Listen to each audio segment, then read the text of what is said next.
नमस्कार दोस्तों, बहुत बहुत स्वागत है आपका फिर से। तो पॉलिटी हम पढ़ रहे थे और इसमें हम भारतीय संविधान के पार्ट 5 के विषय में चर्चा कर रहे थे, जिसमें कि यूनियन के विषय में है। इनमें हम संसद के विषय में पढ़ रहे थे और हम पढ़ रहे थे कि संसद में कार्रवाई किस तरीके से चलता है। और इसमें हमने देखा था कि संसद में प्रस्ताव लाया जाता है। तो प्रस्ताव में विभिन्न तरह के प्रस्ताव को हमने देखा था, जिसमें कि कार्य स्थगन प्रस्ताव के विषय में चर्चा हम कर रहे थे। तो आज हम उससे आगे देखते हैं कि आगे क्या क्या कहा गया है। तो एक प्रस्ताव होता है जिसको कहते हैं अविश्वास प्रस्ताव। अविश्वास प्रस्ताव,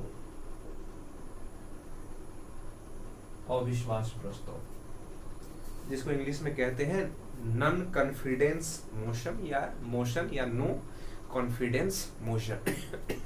देखिए, अविश्वास प्रस्ताव कब लाया जाता है? ये अविश्वास प्रस्ताव लाया किसके जाता है? तो विपक्षी पार्टी के द्वारा,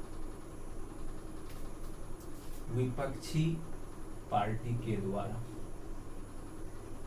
यानी कि लोकसभा में जिस राजनीतिक पार्टी का बहुमत होता है वो सरकार बनाते हैं, और अन्य पार्टी जो होता है वो विपक्ष की भूमिका में होते हैं, वो अपोजिशन के रोल में होते हैं। तो अविश्वास प्रस्ताव जो लाया जाता है ये विपक्षी राजनीतिक पार्टी के द्वारा लाया जाता है। और क्यों लाया जाता है? इस बात के लिए कि जो पार्टी सत्ता में है, सरकार चला रहा है, उसके पास क्या है? बहुमत नहीं है। क्योंकि आर्टिकल 75 में जो हमारा आर्टिकल 75 है, आर्टिकल 75 में सामूहिक उत्तरदायित्व की बात की गई है। यानी कि अगर किसी राजनीतिक पार्टी को लोकसभा में बहुमत है तभी वो सरकार चला सकता है, अगर उसको बहुमत प्राप्त नहीं है तो वो सरकार नहीं चला सकता है। और अगर ये जो अविश्वास प्रस्ताव लाया जाता है ये इसीलिए लाया जाता है जब लगता है ऑपोजिशन को कि इस राजनीतिक पार्टी को सत्ता में नहीं रहना चाहिए क्योंकि इसके पास बहुमत नहीं है। पर एक चीज हमेशा ध्यान में रखिएगा कि ये जो अविश्वास प्रस्ताव है, ये अविश्वास प्रस्ताव लाने के लिए 50 संसद सदस्य का सहमति आवश्यक है। सहमति आवश्यक है। 50 संसद सदस्य अगर सहमत है तभी जाकर के क्या लाया जा सकता है? अविश्वास प्रस्ताव लाया जा सकता है। और अविश्वास प्रस्ताव अगर पास हो जाता है संसद के सदस्य, खास करके लोकसभा में, क्योंकि सरकार लोकसभा के प्रति जिम्मेदार होता है, तो लोकसभा में अगर पास हो जाता है तो उस सरकार को इस्तीफा देना पड़ता है। नहीं तो अविश्वास प्रस्ताव जो लाया जाता है ये विपक्षी राजनीतिक पार्टी के द्वारा लाया जाता है, क्योंकि हमारे संसद में कहा गया है कि हमारे संविधान में कहा गया है कि जिस राजनीतिक पार्टी की सरकार बनेगी उसका लोकसभा में बहुमत होना चाहिए, और अगर बहुमत नहीं होता है तो उस सरकार को इस्तीफा देना पड़ेगा। पर अविश्वास प्रस्ताव लाने के लिए 50 संसद सदस्य की पूर्व सहमति की आवश्यकता है, तब ही जाकर के अविश्वास प्रस्ताव लाया जा सकता है। और अगर अविश्वास प्रस्ताव पास हो जाता है तो सरकार को क्या देना पड़ेगा? इस्तीफा देना पड़ेगा। अब आगे समझते हैं। जैसे अविश्वास प्रस्ताव होता है, ठीक इसके अपोजिट होता है विश्वास प्रस्ताव, कॉन्फिडेंस मोशन।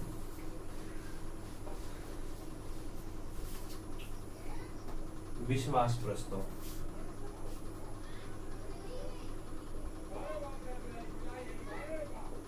विश्वास प्रस्ताव यानी कि कॉन्फिडेंस मोशन। देखिए, जो विश्वास प्रस्ताव है ये सत्ता पक्ष यानी कि बहुमत पार्टी, बहुमत वाले पार्टी लाता है, पार्टी लाता है। और इसमें क्या होता है कि बहुमत सिद्ध करना पड़ता है, बहुमत सिद्ध करना पड़ता है। देखिए, जो विश्वास प्रस्ताव है ये क्यों लाया जाता है? बहुत सारे राजनीतिक पार्टी अगर मिल करके सरकार बनाते हैं तो इस स्थिति में एक निर्धारित समय पर उसको अपना बहुमत साबित करना पड़ता है कि हाँ, उनके पक्ष में लोकसभा के आधे से अधिक सदस्य उनके पक्ष में है, तब जाकर के वो सरकार बनाएंगे। क्योंकि राष्ट्रपति उन्हीं राजनीतिक पार्टी के नेता को प्रधानमंत्री के रूप में नियुक्त करते हैं जिसके पास बहुमत होता है। और अगर किसी एक राजनीतिक पार्टी को बहुमत नहीं प्राप्त होता है तो गठबंधन के रूप में ये देखा जाता है कि किस गठबंधन के पास बहुमत ज्यादा है, तो उनमें से किसी व्यक्ति को या उस गठबंधन के जो नेता होते हैं उसको प्रधानमंत्री के रूप में नियुक्त किया जाता है। पर इस प्रक्रिया में एक निश्चित तिथि तक में उसे अपना बहुमत सिद्ध करना पड़ता है।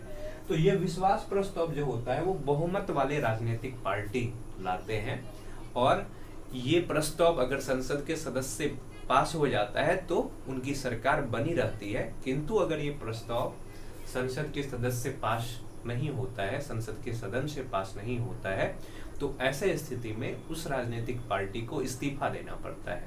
तो अविश्वास प्रस्ताव जो है ये अपोजिशन के द्वारा लाया जाता है, विपक्षी राजनीतिक पार्टी के द्वारा लाया जाता है, जबकि विश्वास प्रस्ताव जो है ये लाया जाता है किसके द्वारा? सत्ता पक्ष के द्वारा अपना बहुमत सिद्ध करने के लिए। अब आगे समझते हैं धन्यवाद प्रस्ताव।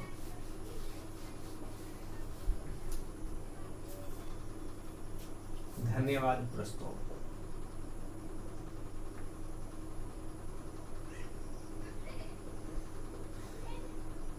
धन्यवाद प्रस्ताव देखिए, ये जो धन्यवाद प्रस्ताव है ये लाया जाता है प्रत्येक आम चुनाव के पहले बैठक में। प्रत्येक आम चुनाव मतलब लोकसभा के चुनाव, प्रत्येक आम चुनाव के पहले सत्र एवं दूसरा क्या होता है कि वित्तीय वर्ष के पहले सत्र एवं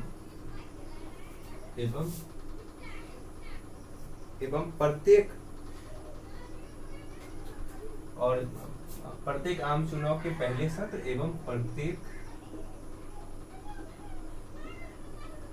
वित्तीय वर्ष के पहले सत्र को राष्ट्रपति संबोधित करते हैं।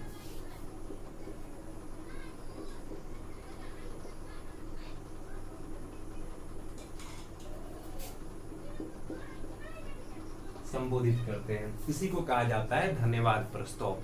धन्यवाद प्रस्ताव क्या होता है कि पहले मतलब प्रत्येक आम चुनाव जो होता है, लोकसभा का जो चुनाव होता है उसका जो पहला सत्र होता है उसको, और प्रत्येक वर्ष जो वित्तीय वर्ष जब शुरू होता है, फाइनेंशियल ईयर शुरू जब होता है, तो राष्ट्रपति क्या करते हैं कि संसद के सदन को संबोधित करते हैं, और इस संबोधन के द्वारा सरकार की जो नीतियां होती है, सरकार का जो काम करने की तरीका होता है, योजना होता है, उनके विषय में संसद के सदस्यों को बताते हैं, साथ ही देश को भी बताते हैं राष्ट्रपति के द्वारा। अगर ये प्रस्ताव 50% सदस्यों की सहमति के साथ पास नहीं होता है, क्योंकि राष्ट्रपति क्या कर रहा है, सरकार की नीतियों के विषय में बता रहा है धन्यवाद प्रस्ताव में, तो अगर ये 50% सदस्यों के सहमति के साथ पास नहीं होता है तो इस स्थिति में सरकार को इस्तीफा देना होता है। तो धन्यवाद प्रस्ताव क्या होता है कि प्रत्येक आम चुनाव के पहले सत्र को एवं प्रत्येक वित्तीय वर्ष के पहले सत्र को राष्ट्रपति के द्वारा संबोधित किया जाता है, जिसको कहा जाता है धन्यवाद प्रस्ताव। इसमें राष्ट्रपति सरकार के कार्यों के विषय में, उनकी योजनाओं के विषय में संसद को और संसद के माध्यम से देश को बताना चाहते हैं। अगर धन्यवाद प्रस्ताव 50% सदस्यों के सहमति के साथ पास हो जाता है तो सरकार की जो भी सरकार सत्ता में है उनकी सरकार बनी रहती है। किंतु अगर ये 50% सदस्यों की सहमति से पास नहीं होता है तो उस सरकार को इस्तीफा देना पड़ता है। इसको कहा जाता है धन्यवाद प्रस्ताव। अब एक होता है निंदा प्रस्ताव।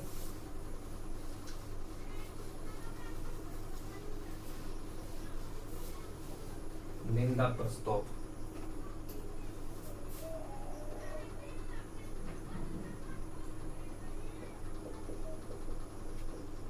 निंदा प्रस्ताव।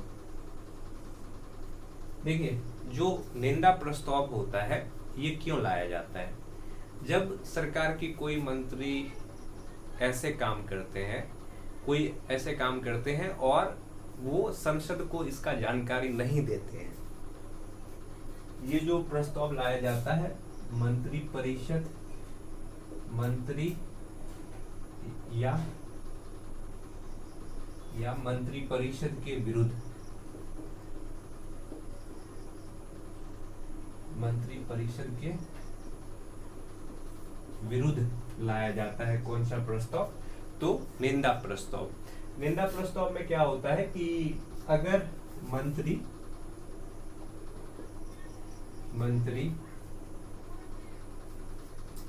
अपने कार्य के बारे में सही से जानकारी नहीं देता है,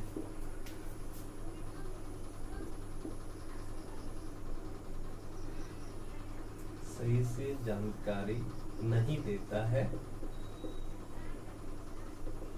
अगर कोई मंत्री अपने कार्य के बारे में सही से जानकारी नहीं देता है तो इस स्थिति में लाया जाता है कौन सा प्रस्ताव? निंदा प्रस्ताव। और इसमें क्या किया जाता है कि संबंधित मंत्री का निंदा किया जाता है, मंत्री या मंत्री परिषद का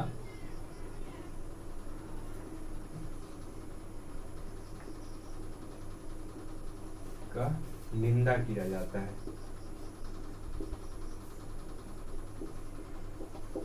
मंत्री या मंत्री परिषद का क्या किया जाता है? निंदा किया जाता है। किसके द्वारा? निंदा प्रस्ताव के द्वारा। तो ये संसद के कार्रवाई से संबंधित कुछ प्रस्ताव था। संसद की जब कार्रवाई होती है तो इसी तरीके से संसद में चर्चा होती है, कई तरह के प्रस्ताव लाए जाते हैं और साथ ही इस कार्रवाई के बाद क्या होता है कि विधि बनाने की प्रक्रिया दूसरा चरण होता है। तो अब देखते हैं संसद के विधि बनाने की प्रक्रिया। संसद के विधि बनाने की प्रक्रिया।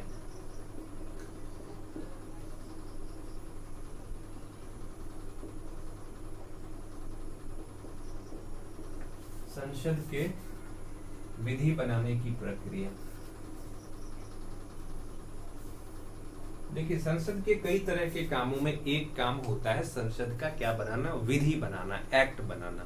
नहीं, और विधि बनाने की प्रक्रिया जो होता है ये संसद की महत्वपूर्ण कार्य है। कानून बनाना संसद की महत्वपूर्ण कार्य है और खास करके विधायिका का, क्योंकि संसद हमारे विधायिका है और संसद का निर्माण किससे होता है? लोकसभा, राज्यसभा और भारत के राष्ट्रपति को मिला करके होता है। तो देखिए, जो विधि बनाने की प्रक्रिया में होता है, एक तो सबसे पहले बिल लाया जाता है। बिल का मतलब कि आप किस विषय पर कानून बनाना चाहते हैं, किस तरह की चीजें बनाना चाहते हैं, उसको एक बिल कहा जाता है। और ये बिल कितने तरह के होते हैं? दो तरह के ये बिल होते हैं। एक होता है पब्लिक बिल और एक होता है प्राइवेट बिल। ये जो पब्लिक बिल होता है ये काउंसिल ऑफ मिनिस्टर के जो हिस्से होते हैं, एमपी यानी कि मेंबर ऑफ पार्लियामेंट भी है और काउंसिल ऑफ मिनिस्टर के भी हिस्से हैं, ऐसे एमपी जब कोई बिल लाया जाता है तो इसको कहा जाता है पब्लिक बिल। पर ऐसे एमपी जो काउंसिल ऑफ मिनिस्टर का हिस्सा नहीं है, केवल और केवल पार्लियामेंट के हिस्सा हैं, ऐसे सदस्य जब कोई बिल लाता है तो उसको कहा जाता है प्राइवेट बिल। और ये बिल चार तरह के होते हैं। बिल या हम एक्ट के विषय में देखें तो ये बिल जो होता है ये चार तरह के बिल होते हैं।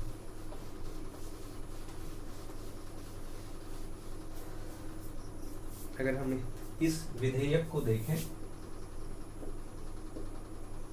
तो ये विधेयक जो होता है ना, ये चार तरह के होते हैं। इनमें सबसे पहला जो विधेयक होता है उसको कहा जाता है साधारण विधेयक। दूसरा जो विधेयक होता है इसको कहा जाता है धन विधेयक।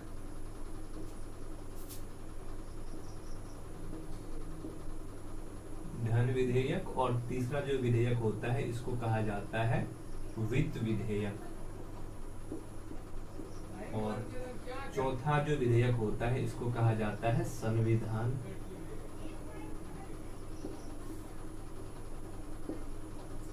संशोधन विधेयक। तो ये विधेयक कितने तरह के होते हैं? 4 तरह के होते हैं। साधारण विधेयक, सिंपल या ऑर्डिनरी बिल इसको कहते हैं, धन विधेयक मनी बिल, तीसरा वित्त विधेयक फाइनेंशियल बिल, और चौथा संविधान संशोधन विधेयक कॉन्स्टिट्यूशनल अमेंडमेंट बिल। तो ये 4 तरह के बिल होते हैं जिस पर चर्चा करके फिर विधि बनता है, एक्ट बनता है। इसको हम नेक्स्ट वीडियो में समझेंगे। इस वीडियो में इतना ही। बहुत बहुत धन्यवाद।